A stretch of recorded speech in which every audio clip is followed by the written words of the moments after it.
आज कॉफ़ी में वो मिठास नहीं है, क्योंकि माहौल में वो बात नहीं है। वेलकम टू रात की बात शिवांशु के साथ। आज मैं आपको अपना एक किस्सा सुनाता हूँ। मेरी किस्मत हर मामले में ठीक ठाक है, पर जब बात आती है प्यार की, पता नहीं तभी किस्मत को क्या हो जाता है। मतलब जब कोई मुझे अच्छा लगने लगता है ना, या फिर जिसके लिए मैं सीरियस होने लगता हूँ, तभी मेरे साथ मजाक हो जाता है। अब देखो ना, लास्ट ईयर इसी कॉफ़ी शॉप पर आया था, बस डिफरेंस ये है कि अब वो मेरे साथ नहीं है। और वो ना बड़ी इंटरेस्टिंग थी। उसकी इंटरेस्टिंग बात ये थी कि वो जो भी बोलती थी उसका उल्टा हो जाता था। मतलब वो जो भी बोलती थी उसका उल्टा ही होता था। जब वो पहली बार इस कॉफ़ी शॉप पर मुझे मिली थी और मिलने के बाद जाते समय वो मुझे बोल कर गई, तुम्हारे साथ कॉफ़ी पीने का अलग ही मज़ा है। अब जब भी तुम कॉफ़ी पीने आओगे तो मैं तुम्हारे साथ आऊँगी। और ये बात उसकी उल्टी पड़ गई। उसने मुझे इतनी गुड मेमोरीज़ दी हैं, इतनी बेस्ट मेमोरीज़ दी हैं कि लाइफ की सबसे बेस्ट मेमोरीज़ दी हैं।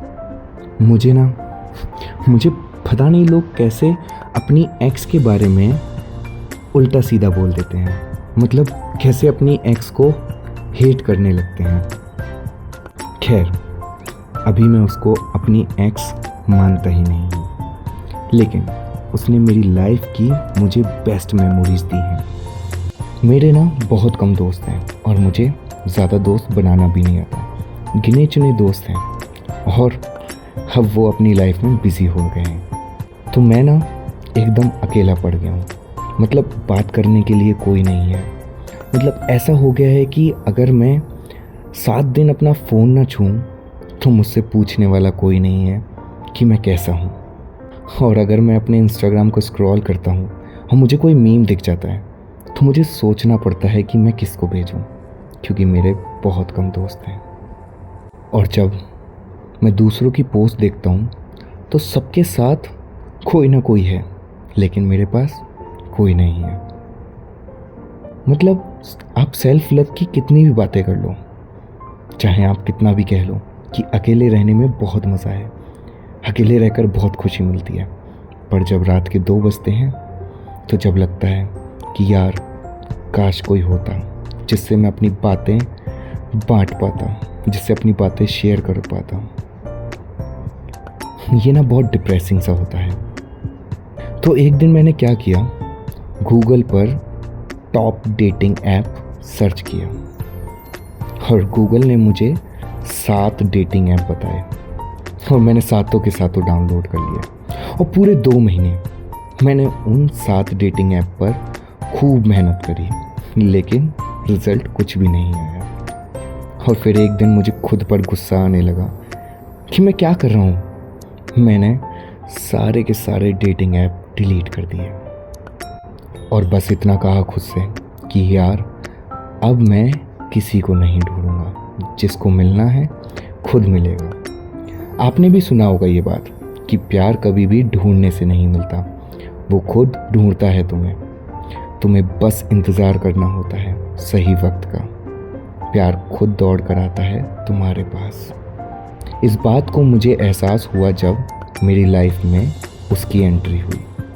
मतलब मैंने कुछ भी नहीं किया, ना उसको ढूंढा ना रीच आउट किया, और वो मिली तो ऐसी बनती चली गई हम दोनों की कि हम सबसे पहले बहुत अच्छे दोस्त बने, मतलब बेस्ट फ्रेंड।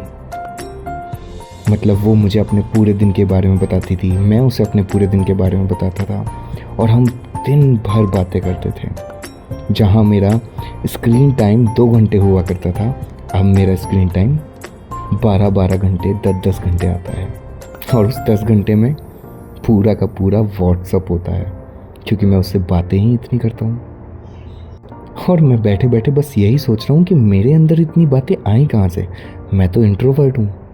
अब इंट्रोवर्ट लोग यहाँ से रिलेट करेंगे कि जितने भी इंट्रोवर्ट होते हैं वो इंट्रोवर्ट सबसे ज़्यादा बातें करते हैं, अगर कोई सही इंसान मिल जाए तो। मतलब तुम अगर मुझसे पहली बार मिलोगे तो मैं बहुत रूड, खड़ूस टाइप का लगूंगा। लेकिन अगर तुमने हिम्मत करके मुझसे 3-4 बार मिले तो शायद तुम्हें मैं अपने आप अच्छा लगने लग जाऊंगा, और हो सकता है तुम्हें मुझसे प्यार भी हो जाए। और उसके साथ भी कुछ ऐसा ही हुआ, उसे मैं अच्छा लगने लगा। अब ना हम हफ्ते में 3-4 दिन मिलते हैं, और हमने मुंबई का लोखंडवाला पूरे तरीके से घूम लिया है। मतलब लोखंडवाला पूरे तरीके से नाप लिया है। और जब मैं उसे पहली बार मिला था तो मैंने उससे पूछा था कि बिरयानी खाने चलोगी, तो उसने मना कर दिया। और आज उसने मेरे साथ बिरयानी ही खाई थी। बताया था ना, वो जो भी कहती है उसका उल्टा ही हो जाता है। मतलब उसने मुझसे कहा था कि वो मुझसे नहीं पटेगी। उसने कहा था कि मैं उसे प्रपोज़ करूँगा। लेकिन देखो, आज भी मुझे याद है 17 अगस्त 2021 उसने मुझे प्रपोज़ किया था। और उसकी एक बहुत अच्छी आदत थी, वो मेरी तरफ अनचाहे टिपिकल सवाल ऐसे ही फेंकती रहती थी। और उसकी एक बात थी कि उन सवालों के जवाब मैं एक शायराने अंदाज में दूं। और एक दिन हम जब लोखंडवाला में घूम रहे थे तो उसने मुझे एक सवाल पूछा, शिवांशु, मैं तुम्हें क्यों अच्छी लगती हूँ? अब इसका जवाब मैं नॉर्मल नहीं दे सकता था, मुझे शायराना अंदाज में देना था। तो मैंने उससे कहा कि हर बात का कारण ना पूछा करो, कुछ बातें बेमतलब ही रहने दो। अब क्यों अच्छी लगती हो उसका जवाब नहीं, बस अच्छी लगती हो, इतना क्या काफ़ी नहीं? तुम्हारा साथ अच्छा लगता है, तुम्हारे साथ अच्छा लगता है। मेरे मजाक पर हंसो या मुझ पर मजाक बने तो हंसो, बस तुम्हारा हंसने का अंदाज अच्छा लगता है। मेरे ख्याल तुम पर ही ठहरते हैं, समझ नहीं पाता अंतर कि ख्याल ही है या तुम खुद हो। तुम में दिल है या तुम दिल में हो, बस इतना समझ लो कि तुम ही अब दिल हो। ये ज़्यादा गहरा हो गया, तो कुछ इस तरह समझ लो, तुम अच्छी लगती हो और बस अच्छी लगती हो। और ये सुनकर वो इमोशनल हो गई। उसने मेरी तरफ देखा और मेरा हाथ पकड़ लिया, मुझसे कहा कि तुम भी मुझे बहुत अच्छे लगते हो।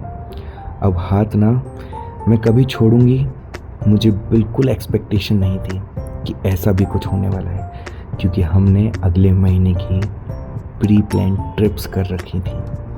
अचानक से उसने कहा कि अब मैं नहीं मिल सकती। मैंने उससे पूछा कि यार मिलके बात कर लो, क्या हुआ? अगर मुझसे कुछ गलती हुई है तो मुझे माफ़ कर दो। तो ऐसे ना मैं लोगों को बहुत उदास दिखता हूँ, पर मैं उतना हूँ नहीं, क्योंकि मैं कोई देवदास नहीं और प्यार में पागल नहीं। तो अभी कुछ दिन पहले मैं मनाली गया था और वहाँ पर अचानक से स्नोफॉल होने लगी। मेरा बहुत दिल किया कि मैं उसे वीडियो कॉल करूँ और इस रोमांटिक मौसम के बारे में उसे एहसास दिलाऊं। लेकिन क्या करूं, अब मैं उसको वीडियो कॉल नहीं कर सकता था। उसको ना गुलाब बहुत पसंद थे। जहाँ भी मैं गुलाब देखता हूँ तो मैं सोचता हूँ कि अगर वो होती साथ तो वो क्या करती, फ़ोटो खींचती और मुझसे बोलती कितना सुंदर है। बट मुझे ना एक उम्मीद मिली। अभी कुछ दिन पहले जब मैं उसकी पुरानी चैट पढ़ रहा था तो स्क्रॉल करते करते मैं आखिरी में पहुंच गया, जहां मैंने उससे पूछा था कि एक बार मिल लूं, और उसने जवाब दिया था कि अब हम कभी नहीं मिलेंगे, बार बार पूछो मत। मैं बता नहीं सकता इस सेंटेंस को पढ़कर मुझे कितनी खुशी हुई, मतलब मेरी कितनी उम्मीद बढ़ गई है। अगर उसकी ये बात भी उल्टी पड़ती है और वो मुझसे आकर मिलती है तो मैं उससे कुछ नहीं पूछूंगा, क्यों छोड़ा, कहाँ थी, उसे मेरी याद आई या नहीं। बस एक चीज़ पूछूंगा, क्या हम साथ में बिरयानी खाने चल सकते हैं? Thank you so much.